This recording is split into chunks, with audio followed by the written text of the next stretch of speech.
जब चुनाव होते हैं तो एक से एक चर्चाएं भी होती हैं। जाति बोध बहुत जबरदस्त हावी है। बिहार विधानसभा का चुनाव हो और जाति का बोध चरम की तरफ न दिखे, ये हो ही नहीं सकता। जातिवाद तो गजब का सघन हुआ है। और एक बिहार के बड़े यूट्यूबर ने तो यह तक जानकारी दी कि लालगंज में राजद के प्रत्याशी जो भूमिहार हैं, उनको वोट देने वाले भूमिहारों ने गंगा स्नान कर पाप धो लिया। तो आप समझिए कि जाति का नफरत कितना जबरदस्त है। हम इसीलिए जाति की बात खुलेआम करते हैं कि जब सभी जातियों की स्थिति को आप समझेंगे, जाति बोध जब सबका जगेगा तो जातिवाद कम होगा। अभी क्या होता है कि हर व्यक्ति अपने से मजबूत जाति वाले को जातिवादी बताता है और अपने जातिवाद को वो नहीं देखता।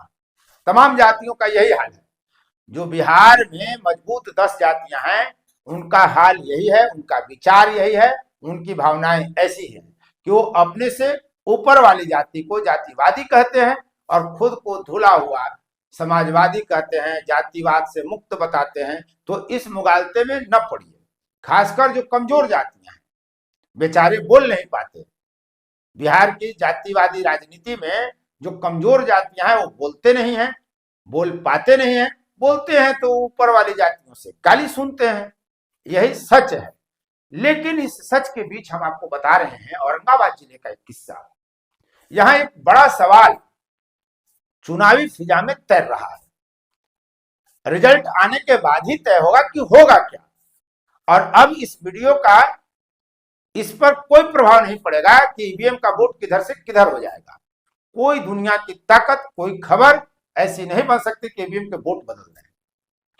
इसलिए हम यह बात अब कह रहे हैं, मतदान के बाद यह वीडियो हम आपके सामने ला रहे हैं कि वैचारिकी के तौर पर आप चीजों को समझिए, जाति बोध को देखिए, परखिए, उसे समझिए। अगर यही वीडियो हम मतदान के पहले लाते तो अनैतिक होता। लोग गालियां तो खैर सामान्य वीडियो पर भी लिखते हैं, उनकी बात छोड़ दीजिए। तो हम ये वीडियो जो लेकर आ रहे हैं, आप उसे पूरा देखिए और तब समझिएगा कि हम बात क्या कह रहे हैं, क्यों कह रहे हैं कि क्या औरंगाबाद में चित्तौड़गढ़ ढह गया था, उसे ढहा गया था, तो क्या इस बार यादवगढ़ भी टूटेगा। आप देख रहे हैं फोर्थ न्यूज और मैं उपेंद्र कश्यप। बात औरंगाबाद जिले के 6 विधानसभा क्षेत्रों की करते हैं। और यहां जो चुनाव हुआ, उस चुनावी फिजा में यह सवाल है कि एक वैश्य ने चित्तौड़गढ़ ढहा था, तो क्या एक वैश्य यादवगढ़ भी ढहा सकेगा। हम बात इसी की करते हैं। दरअसल औरंगाबाद जिले में 4, 5, 6 विधानसभा क्षेत्र रहे हैं। अभी 6 विधानसभा क्षेत्र हैं, कभी 4 भी रहा है, कभी 5 भी रहा है। एक विधानसभा क्षेत्र प्रायः आरक्षित रहा है। इस बार कुटुंबा विधानसभा क्षेत्र आरक्षित है और यह सीट लगभग 1977 में जो नए परिसमन के बाद चुनाव हुआ था, तब से ही आरक्षित है। इसके पहले देव हुआ करता था, जो सीट आरक्षित थी। रफीगंज और नवीनगर 3-3 बार आरक्षित रहे हैं और एक बार ओबरा विधानसभा क्षेत्र भी आरक्षित रहा है। लेकिन क्या आरक्षित सीट ही वास्तव में आरक्षित है? आरक्षण यह जो है अनुसूचित जाति के लिए है। यानी अनुसूचित जाति का ही व्यक्ति अनुसूचित जाति और अनुसूचित जनजाति के लिए आरक्षित सीट पर चुनाव लड़ सकता है। ये सीटें जो आरक्षित होती है, वहां अनुसूचित जाति और अनुसूचित जनजाति यानी एससी और एसटी के ही व्यक्ति चुनाव लड़ सकते हैं। इसलिए हम उस विधानसभा क्षेत्र की कुटुंबा की बात इस चुनाव में, इस वीडियो में नहीं कर रहे हैं, क्योंकि वो आरक्षित है। लेकिन जो 5 सीटें हैं, क्या वो अनारक्षित हैं? क्या वो सामान्य हैं? आप मानते हैं क्या कि औरंगाबाद जिले में जो 6 सीटें हैं, कुटुंबा विधानसभा क्षेत्र जो अनुसूचित जाति के लिए आरक्षित है, उसे छोड़कर बाकी के अन्य 5 सीटें अनारक्षित हैं, सामान्य सीटें हैं? जी नहीं, वो सीटें भी आरक्षित ही हैं। तो अब आपको हम बताते हैं कि आरक्षित कैसे है और फिर हम इस सवाल का जवाब आपको देंगे कि चित्तौड़गढ़ टूटा था, तो क्या वह यादवगढ़ भी टूटेगा। आइए शुरुआत करते हैं रफीगंज से। रफीगंज में कुल 17 बार चुनाव 2020 तक हुए हैं। यानी 1951-52 से लेकर 2020 तक 17 बार रफीगंज में चुनाव हुआ। वहां 8 बार राजपूत जीते, 5 बार मुस्लिम जीते, 3 बार अनुसूचित जाति के लिए आरक्षित रहा, 1 बार यादव जीते। इसलिए रफीगंज को भी राजपूतों का गढ़ माना जाता है और यहां उसके बाद सबसे अधिक मुस्लिम जीते हैं। इस बार भी वहां महागठबंधन ने मुस्लिम कैंडिडेट दिया है और एनडीए की तरफ से राजपूत कैंडिडेट है। जीत हार चाहे जिसकी हो। अब हम बात करते हैं गोह विधानसभा क्षेत्र की। गोह में अभी तक 16 बार चुनाव हुए हैं, जिसमें 5 बार लगातार राजपूत जीते हैं 1952 से। और इसे तोड़ा किसने? राम शरण यादव ने इसे तोड़ा था 1977 में। वो फिर बाद में 5 बार विधायक वहां के रहे। यानी जो राजपूतों का गढ़ बन गया था गोह, उसे छठे चुनाव में यादव ने तोड़ा, राम शरण यादव ने तोड़ा और वो 5 बार वहां के विधायक रहे हैं।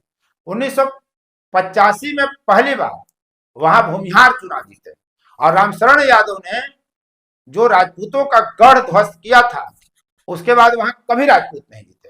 हालांकि इसका कारण परिसीमन भी है, क्षेत्र बदल गया। 1977 में रामशरण सिंह वहां से चुनाव जीतते हैं। पहली बार नए परिसीमन के आधार पर जो चुनाव हुआ था उसमें एक हिस्सा कट गया था, दूसरा हिस्सा पूरा उसमें जुड़ा। नतीजा ये हुआ कि जातीय समीकरण ही वहां का बदल गया और इस कारण से वहां रामशरण यादव चुनाव जीते। एक बार वहां 1985 में पहली बार भूमिहार डीके शर्मा विधायक बने थे। और एक बात और जान लीजिए कि पूरे जिले में सशक्त मानी जाने वाली जाति जो बिहार में है भूमिहार, जिनकी आबादी लगभग 4% बताई जाती है, जाति सर्वे जो हुआ था, औरंगाबाद में कहीं नहीं। एकमात्र एक बार गोह में भूमिहार जाति के डीके शर्मा 1985 में विधायक बने थे। उसके बाद वहां मनोज शर्मा जीते, डॉक्टर रणविजय कुमार सिंह जीते, यानी 6 बार भूमिहार गोह विधानसभा क्षेत्र में जीते हैं। एकमात्र बस यही एक सीट है जहां 6 बार भूमिहार जीते हैं। और एक ओबरा विधानसभा क्षेत्र है जहां 1980 में वीरेंद्र प्रसाद सिंह भाजपा से चुनाव जीते थे, जो जाति के भूमिहार है। इसके अलावा कहीं किसी सीट पर भूमिहार प्रभावशाली नहीं दिखे हैं। अब हम बात कर लेते हैं ओबरा की। ओबरा में 16 बार चुनाव हुआ है, जिसमें 11 बार यादव जीते हैं। 2 बार कुशवाहा, राजपूत, भूमिहार और अनुसूचित जाति का एक व्यक्ति एक बार चुनाव जीते हैं। राजपूत, भूमिहार और एससी एक बार। 2 बार कुशवाहा, राजा राम सिंह जो अभी काराकाट लोकसभा क्षेत्र से सांसद हैं, INDIA के साथ हैं, और 11 बार यादव जीते हैं। तो अब यहां क्या होगा थोड़ी देर बाद? औरंगाबाद में 17 बार अभी तक चुनाव हुआ है और 17 बार में 16 बार राजपूत चुनाव जीते हैं और मात्र 1 बार कुशवाहा जाति के सुरेश मेहता वर्ष 2000 में चुनाव जीते थे। नबीनगर में अब तक उपचुनाव लेकर 20 बार चुनाव हुए हैं, जिसमें 3 बार वो सीट अनुसूचित जाति के लिए आरक्षित था, बाकी बच गए। 17 आम चुनाव हुए सामान्य सीट के रूप में और 17 में 14 बार राजपूत जीते, 2 बार यादव और 1 बार वैश्य जीता। हम जो ये बात कह रहे हैं कि चित्तौड़गढ़ टूटा था, अब यादवगढ़ टूटेगा, तो अब इस मुद्दे पर आइए। औरंगाबाद जिले की किसी भी सीट पर वैश्य दूसरे तीसरे स्थान पर भी नहीं रहा, विजेता भी नहीं रहा, उदाहरण अपवाद छोड़कर। तो उदाहरण और अपवाद क्या है? जिस नबीनगर को चित्तौड़गढ़ माना जाता है कि लगातार वहां राजपूत जीतते रहे, उस नबीनगर की बात हम करते हैं। वहां स्थिति ये थी कि महावीर प्रसाद अकेला जो जाति के वैश्य हैं, वो 1967 में CPI से चुनाव लड़ते हैं और दूसरे स्थान पर आते हैं। तब सत्येंद्र नारायण सिन्हा नबीनगर से चुनाव जीते इंडियन नेशनल कांग्रेस के प्रत्याशी के रूप में। ये बिहार के मुख्यमंत्री भी रहे। वर्ष 1969 में पुनः महावीर प्रसाद अकेला को CPI वहां से प्रत्याशी चुनाव जीत जाते हैं। हारते हैं सरयू प्रसाद सिंह, जो सत्येंद्र नारायण सिंह के जगह इंडियन नेशनल कांग्रेस के प्रत्याशी थे। और फिर उसके बाद जो 1972 का चुनाव हुआ, उसमें महावीर प्रसाद अकेला चुनाव हार गए, CPI के साथी थे, और NCO यानी कांग्रेस संगठन जिसे कहते हैं, उनके प्रत्याशी युगल सिंह यहां से चुनाव जीत गए। राजपूत से हारे, राजपूत से जीते, राजपूत से हारे, फिर राजनीति से दूर चले गए धीरे धीरे। महावीर प्रसाद अकेला वहीं भी थे। उन्होंने काफी किताबें लिखी हैं, उन्हीं की लिखी हुई एक किताब थी बोया पेड़ बबूल का, जो प्रकाशित होने से पहले ही छपकर जब्त कर दी गई थी तत्कालीन सरकार के द्वारा, और उसके बाद राजनीतिक तौर पे वो राजनीति से दूर चलते चले गए।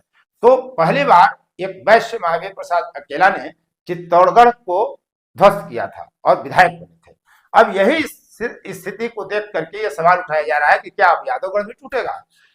यादवगढ़ औरंगाबाद जिले में सिर्फ और सिर्फ एक है, वो है ओबरा विधानसभा क्षेत्र। इसीलिए यहाँ राजद या इससे पहले आई जनता दल या इससे पहले आई सोशलिस्ट पार्टियों, समाजवादी पार्टियों ने गैर यादव को प्रत्याशी नहीं बनाया और बचते हैं। अब तो स्थिति है कि कई जाति के लोग राजद से टिकट की अपेक्षा करते रहे, प्रयास करते रहे, लेकिन मिलना नहीं है, ये भी तय है। क्योंकि औरंगाबाद जिले में सिर्फ यही एक सीट है ओबरा, जो यादवों का गढ़ है और सबसे सुरक्षित सीट माना जाता है, जहां यादव ही चुनाव जीतते रहे। इस बार राजद ने निवर्तमान विधायक ऋषि कुमार को प्रत्याशी बनाया है, महागठबंधन का समर्थन प्राप्त है। दूसरी तरफ एनडीए समर्थित लोक जनशक्ति पार्टी रामविलास के प्रत्याशी हैं डॉक्टर प्रकाश चंद्रा। दोनों में टक्कर है, कांटे का मुकाबला बताया जा रहा है। चुनाव परिणाम तय करेगा कि दोनों के बीच जीत हार का फैसला कौन है, कौन जीतता है, कौन हारता है, ये न हम तय करते हैं न आप बता सकते हैं। ये आपने अपना मत ईवीएम को दे दिया, ईवीएम अब कल बताएगा जब मतगणना फाइनल हो जाएगा कि कौन विजेता बनकर उभरा। लेकिन ये सवाल राजनीतिक तौर पर जातीय बोध, जातीय अस्मिता की जो चर्चाएं होती है बिहार में हो रही है कि क्या यादवगढ़ इसमें टूटेगा, यानी कांटे की टक्कर अगर है तो क्या डॉक्टर प्रकाश चंद्रा इस बार चुनाव जीतेंगे। और एक संजोग देखिए नवीनगर से जुड़ा हुआ कि जब पहली बार 1967 में महावीर प्रसाद अकेला वहां चुनाव लड़ रहे थे सत्येंद्र नारायण सिन्हा के खिलाफ, तो दूसरे स्थान पर आए थे। पिछले चुनाव में 2020 में भी जब यहाँ लड़ाई हुई और महागठबंधन के प्रत्याशी ऋषि कुमार थे तो एनडीए के प्रत्याशी सुनील यादव थे, लेकिन तब लोक जनशक्ति पार्टी के प्रत्याशी बनकर आए थे डॉक्टर प्रकाश चंद्रा और वे दूसरे स्थान पर रहे थे। जैसे महावीर प्रसाद अकेला दूसरे स्थान पर थे, 2020 के चुनाव में डॉक्टर प्रकाश चंद्रा दूसरे स्थान पर थे। और इस बार सबको ये मान रहा है, जो समर्थक हैं वो तो 30,000, 40,000, 50,000 से अपने को विजेता बता रहे हैं। ऋषि कुमार के समर्थक 50-60 हजार से जीतता हुआ बता रहे हैं और डॉक्टर प्रकाश चंद्रा के भी समर्थक 30-40-50 हजार से जीतता हुआ बता रहे हैं। हम उसमें तो कम बेसी कर नहीं सकते हैं, लेकिन क्या इस बार जिस तरह का जो चुनावी प्रेक्षक है, राजनीतिक प्रेक्षक है, जो जानकार है, वो बता रहे हैं कि कांटे की टक्कर है, मुकाबला तीखा है, सीधा मुकाबला है, तो क्या डॉक्टर प्रकाश चंद्रा जीत कर यादवगढ़ तोड़ पाएंगे? ये तो चुनाव परिणाम बताएगा। तब तक आप देखते रहिए फोर्थ न्यूज। और हाँ, चुनाव परिणाम यानी मतगणना का कार्य के साथ साथ फोर्थ न्यूज पर भी कई लगातार वीडियो आपके सामने प्रस्तुत होंगे। तब आपको एक से एक जानकारी मिलेगी। तथ्यों के आधार पर, चुनाव परिणामों के आधार पर हम विश्लेषण करेंगे। बिहार के और देश के कई चुनावी राजनीतिक विश्लेषक उस डिबेट में शामिल होंगे। अब तक इस वीडियो में बने रहने का आपको बहुत बहुत धन्यवाद। यदि अब तक आपने चैनल सब्सक्राइब नहीं किया है तो चैनल को सब्सक्राइब कर लें, शेयर लाइक कमेंट जरूर करें। धन्यवाद। फोर्थ व्यूज, चौथा विचार, बाकी फिर